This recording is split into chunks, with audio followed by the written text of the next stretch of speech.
many of you know, a couple of weeks ago I embarked on an adventure to Morocco with Wheel the World on one of their group tours. Woo! We visited Casablanca, Fez and Marrakech and finished up back in Casablanca. But how accessible is this North African country? What tips or advice would I give disabled people thinking of going? And the question on everyone's lips, would I go back? Now, this trip was gifted to me by Wheel the World, who are a wheelchair accessible travel company. They specialise in group tours and single multi-day tours. Have a look at their website. Also, if this video has inspired you, click the link in my description because they are going to be embarking on an 8-day adventure to Costa Rica on a group tour. There are only 2 spots left. This week-long adventure was absolutely action-packed and I can't cover it all in one video. So I'm going to be picking out my absolute highlights of this trip and highlighting maybe some kind of issues that we came across along the way. With Wheel the World, we had our own tour guide. Hello, Karim. I'm from Morocco. We had our own local driver. Mohammed is waiting for us over there. Give us a wave. On the fun bus. And we also had a representative from Wheel the World. This is Joanna. Hello, how are you? Nice to meet you. I came here to support the group. I'm the tour leader and I'm here to make sure that everything runs smoothly, that you have fun. We have stopped at our first stop of the day, the Mausoleum of Mohammed V. We are in a town called Rabat. And the father of Mohammed VI, he was buried inside there. So there is a tomb inside. The mausoleum is open all day. Guests are requested to dress respectively. I did cover my arms and legs. You don't necessarily have to cover your hair, but you can do if you want to. The mausoleum is guarded by royal guards on horseback in traditional dress, which was quite a sight to behold. Even though it's not 100% wheelchair accessible, you can see Wheel the World actually carry around a ramp with them to make places more accessible to us in wheelchairs. Just for our safety, I'm sorry. Yeah.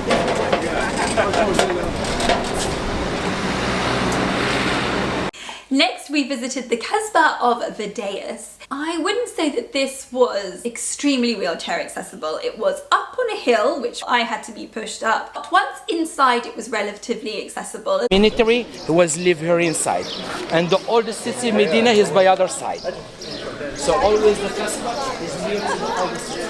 We're kind of inside like this castle with a big castle surround all around, and they've built a town inside, which is where the staff used to live. It's really great. I can smell lots of food in the air and spices, and there's lots of hustle and bustle going on and lots of touristy shops and knickknacks that you can look at.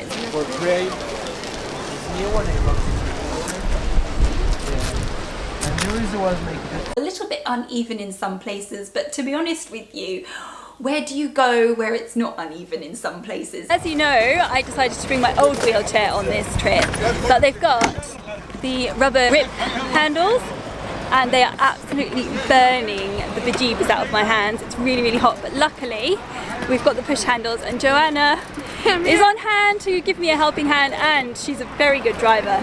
She's driven a few wheelchairs, haven't you? Yes, I have. Their guides have experience in dealing with people with disabilities. They have experience in pushing wheelchairs, and they even experience being in a wheelchair for the day to see exactly how it feels. The roads in Morocco are notorious for being dangerous. It was like cars going everywhere, people on motorbikes not wearing helmets, kids sat on their laps. Health and safety has a very different approach in Morocco as it would say in Europe and maybe North America. Like an open gutter, isn't it?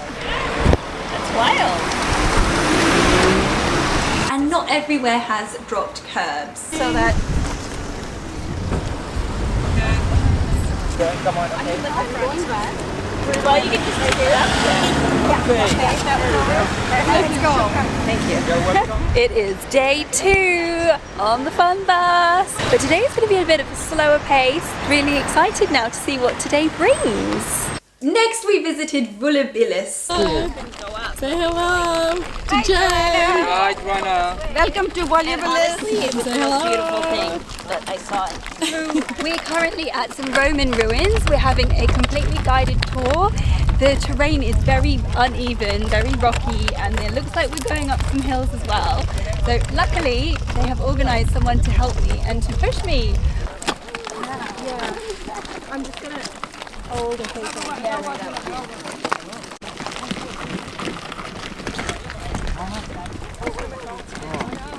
When we visited this site, it was a relatively short tour, which I am glad about. I can't retain an awful lot of information, so I don't want to be overloaded by facts and figures and spoken about for hours on end about one particular pillar that they think was put there by so-and-so.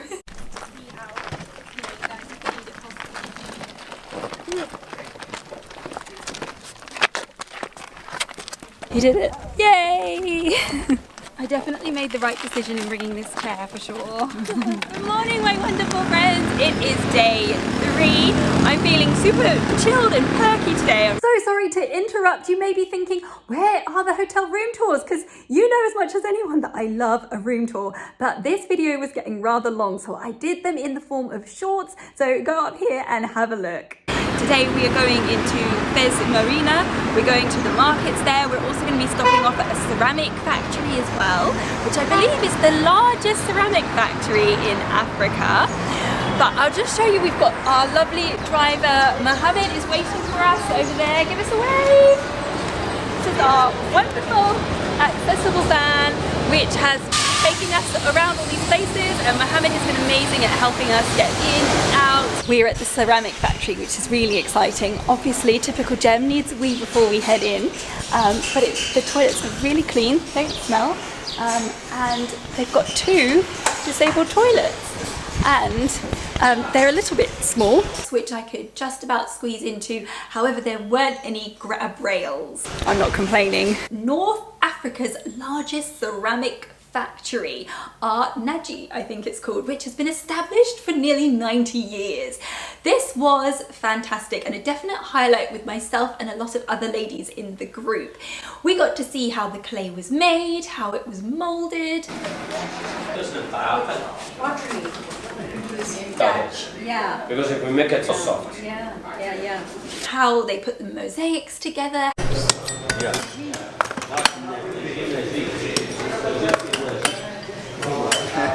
Can I come closer? Yeah. Take this piece and Swan. No, not swan. and fill this pieces of. How they painted every intricate detail with such precision. Because the piece of oil is very Congo Democratic Republic, we buy cobalt. Yeah. More than it's beautiful. Because this safe for food. Which was relatively accessible. We did need our portable ramps for some occasions. It's pretty incredible seeing all of this stuff and how it's been brought together. They were saying that some of these fountains, they cost about £7,000. Getting some inspiration for my bathroom. Next was honestly the absolute highlight of my trip. It was Fez Medina.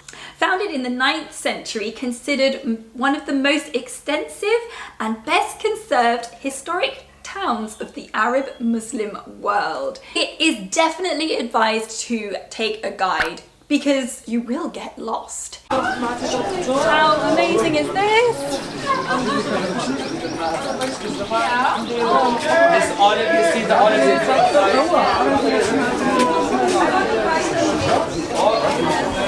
Smell all of the spices and the herbs.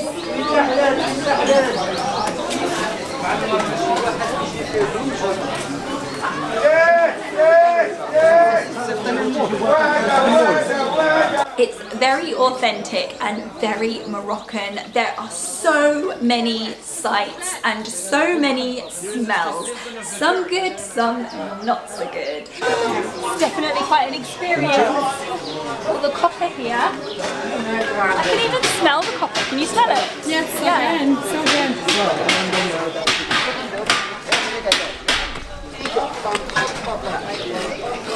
Yeah, just keep going. Karim, say hello. Hello. It's quite an experience. We've got people here. This area is famous for copper, which We've got people moulding copper right on the streets, and you can hear them banging out the copper, and you can even smell it as well. And there's so many sounds inside them. Honestly, I feel like I'm in a movie set right now. There are also people riding around on mopeds and motorbikes in the Medina. It's quite full on.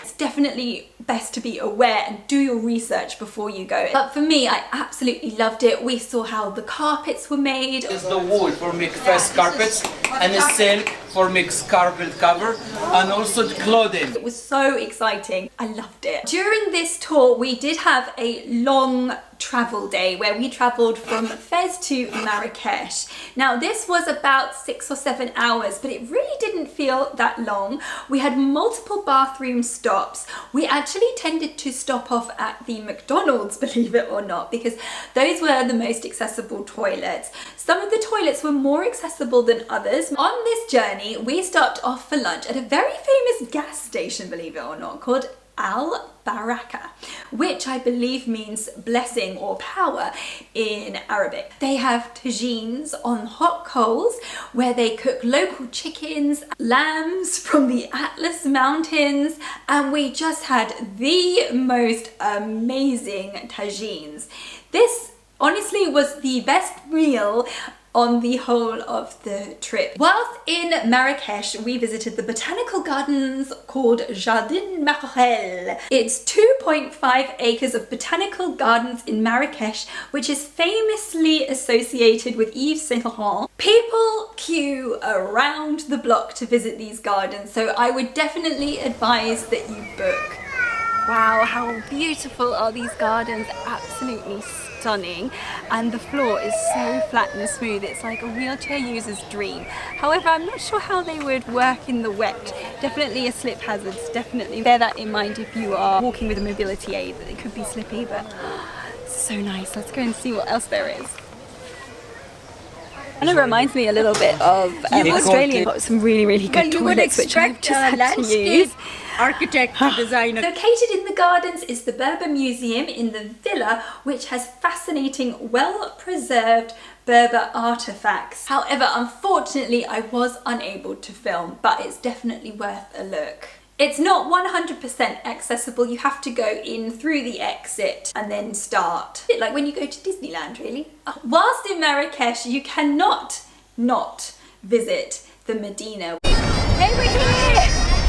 We're here in the markets, and you can hear there are so many sounds and sights and smells, but we're here in the daytime today. We're going to go in and have a look around and hopefully get a few souvenirs to take home.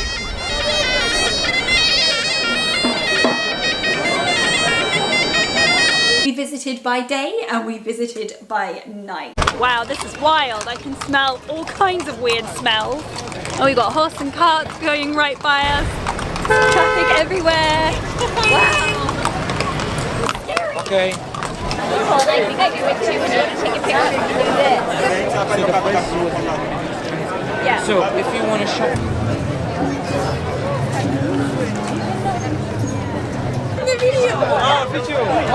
It's Morocco KFC. Say hi. Hi, welcome home. It's Morocco KFC. Same shit everywhere. Yeah. Just look Obama. Obama, smile, Obama. The finale of our trip was finished with a trip to a place called Sheikh Ali.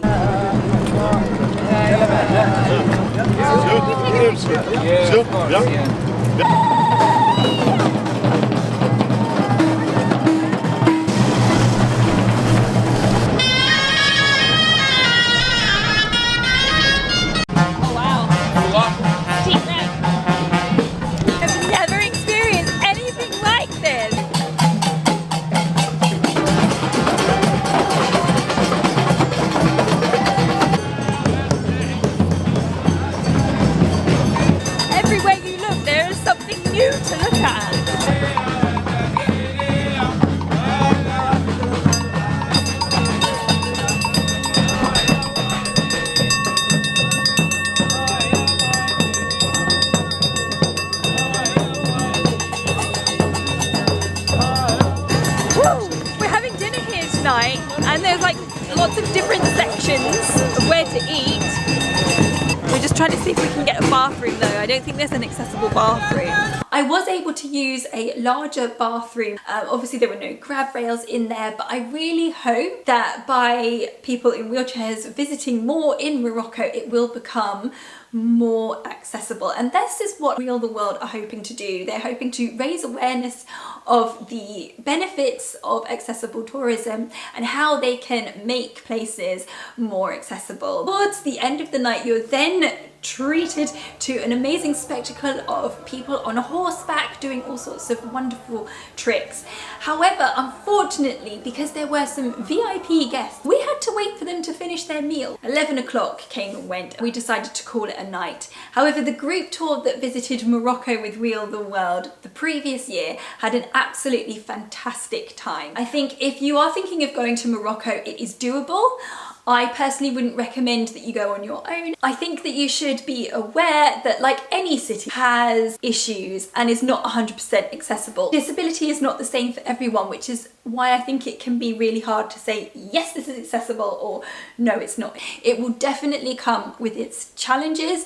You probably will need help, but if you're game and you want an adventure, Morocco is the place. The hygiene standards and cleanliness standards are completely different. I think this is very important to be aware of, especially if you have a stoma, if you have to be very careful about what you're eating and drinking. I think if you have any sort of open wounds that you are dressing, bring wipes, hand sanitizer and toilet tissues with you, and lots of medical supplies. Ramps were very, very steep. Sometimes they were wobbly and unstable, but we did it and it was kind of fun. People in Morocco are very friendly and very helpful. Sometimes this can be a little too friendly and a little too helpful.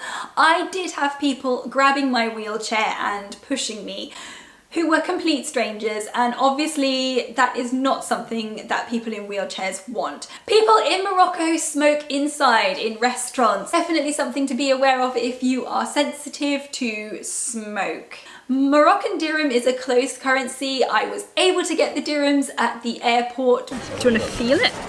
I would definitely say get it before you arrive in Morocco, but if you can't, take cash in your own currency to change at the hotels. Overall, I had an absolutely fantastic time. I would go back to Marrakech. I would stay in one hotel and I would visit some of the sites within Marrakech. What do you think?